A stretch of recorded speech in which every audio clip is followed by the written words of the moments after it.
I can only tell you one thing, looking over 40 years, and that will be the lessons we learned very early on from normalization of relations, and before then, the initial U.S. China rapprochement and the Shanghai communique. If we can manage the relationship with minimal input from public opinion and nationalism, and focus on security, national interests, and we are pragmatic in developing diplomacy, no matter how difficult the domestic environments are, we should be able to manage this change and avoid unnecessary conflict.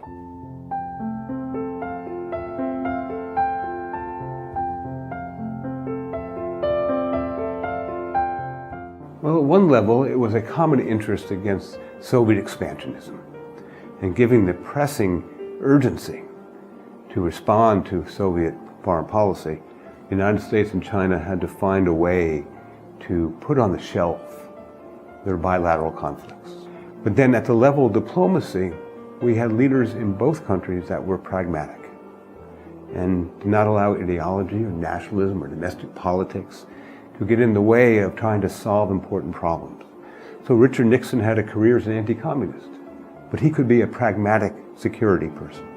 And of course, Chairman Mao was persuaded that America was an imperialist country and the Soviet Union was a revisionist country. But in matters of international security, he too could be a pragmatist. And he could make compromises to advance Chinese security.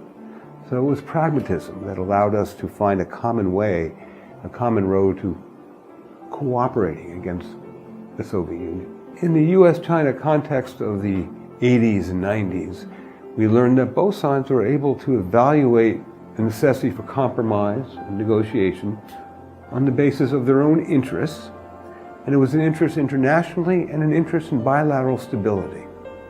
Both countries need to find a pragmatic approach that reflects the new realities of power, in the same way that Chairman Mao and Zhou Enlai and Richard Nixon and Henry Kissinger understood the realities of power in the 70s and 80s and made compromises on that basis.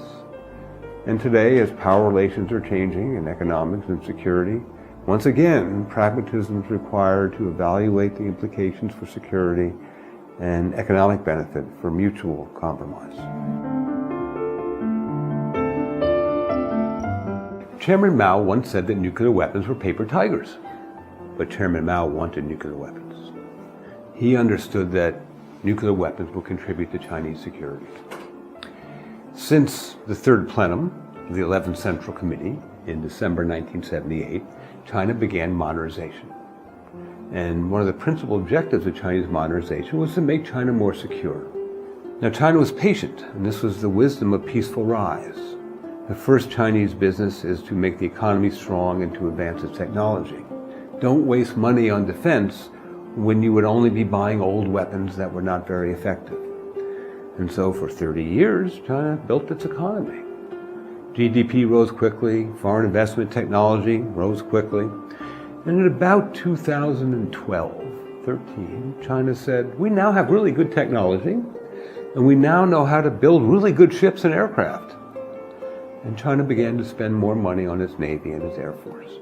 And this, I think, was completely understandable, because after all, the Americans exercised maritime hegemony all around China. And in a country with better technology and more money from a stronger economy, it was inevitable that China would want to develop its military capabilities. This is what rising powers do. And in so doing, I think it was inevitable that China would want to reduce American influence in countries on China's maritime periphery. Now, those countries happen to be American allies. Now, some people may call this belligerent or aggressive. I think it's the expected behavior of a rising power. I think China is doing what I would think any Chinese leadership would do. So just as it's natural for China to want more security, the United States, it is natural, wants to maintain its security. So I like to think of the U.S.-China relationship not as America responding to an aggressive or belligerent China, but there is a U.S.-China conflict of interest. And conflicts of interest are normal in the world. All countries have conflicts of interest. And the challenge is how you respond to it. One way to understand the great power relationship is now we are in a period where China can say no. There are many books back in the 90s and 2000s. China can say no, China should say no. Now China can say no. And China is the country that can say no to America more than any other country. And America, of course, can say no to China. And when the two great powers say no to each other, well, that makes for a difficult relationship, more conflict, more tension, harder to resolve things, as each country believes it can defend its own national interests with less compromise. And for Americans to expect China to respond and compromise with American pressure, as in the past, would be a mistake, because this is a new China. Power transitions don't cause war.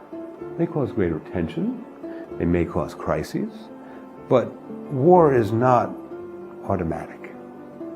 War is not determined by a single issue, power transitions. And what we want our leaders to be are cautious, moderate, pragmatic, so that they can resist the pressures of nationalism and public opinion, so they can maintain control over their military leaders. So should there be a crisis over a small issue, they can understand the wisdom of compromise rather than escalation.